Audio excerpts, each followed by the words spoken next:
যে সমস্ত ব্যক্তিদের শরীর রসালো, এই রসালো শরীরের কয়েকটা লক্ষণ আছে, যেমন আপনার কথা বলতে গেলে লালা বের হওয়া, জিহ্বার উপরে লালা সৃষ্টি হওয়া, এবং ঠোঁটের দুই পাশে ঘা হওয়া, কথা এড়িয়ে যাওয়া, জিহ্বা ভার হওয়া, এবং কথা বলতে গেলে গলার ভিতর থেকে বিভিন্ন ধরনের স্যাপ বের হওয়া, এবং গলা ভার হওয়া। আহ, তারপর আপনার বুকের বুক ভার হওয়া এবং বুকে ব্যথা করা, এবং বিশেষ করে লিভারে লালা জমা। আর সবচেয়ে বড় কথা হচ্ছে যে হজম শক্তি কমে যায়, কিছু খেলে ঘুম আসে, হজম হতে চায় না, আরও বিভিন্ন লক্ষণ থাকতে পারে। আর সবচেয়ে বড় কথা হচ্ছে শরীর রসালো থাকার কারণে আপনার কোথাও কেটে গেলে সেই ঘা শুকাতে চায় না।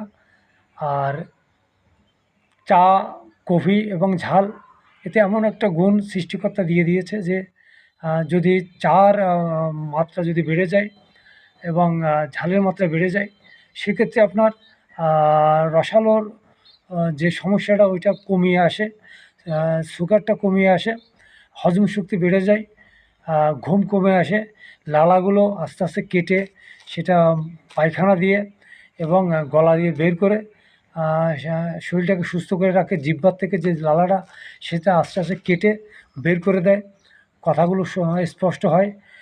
আর যদি রসালো শরীর হয় তাহলে ব্রেন শক্তি কমে যায়, স্মৃতিশক্তি কমে আসে, আর চোখে ঝাপসা দেখে, ঘোলাটে দেখে। আর যদি ঝাল বা চা, কফি মাত্রা যদি বাড়িয়ে দেওয়া হয়, সেক্ষেত্রে আপনার ব্রেন শক্তি আস্তে আস্তে ঠিক হয়ে যায়, আপনার কথা আস্তে আস্তে ঠিক হয়ে যায়, স্মৃতিশক্তি আস্তে আস্তে ঠিক হয়ে যায়, আর চোখ ঘোলাটে থেকে আস্তে আস্তে আপনি মুক্তি পাবেন। আর সবচেয়ে বড় কথা হচ্ছে হজম শক্তি ভালো থাকে। সবচেয়ে বড় বিষয়টা হচ্ছে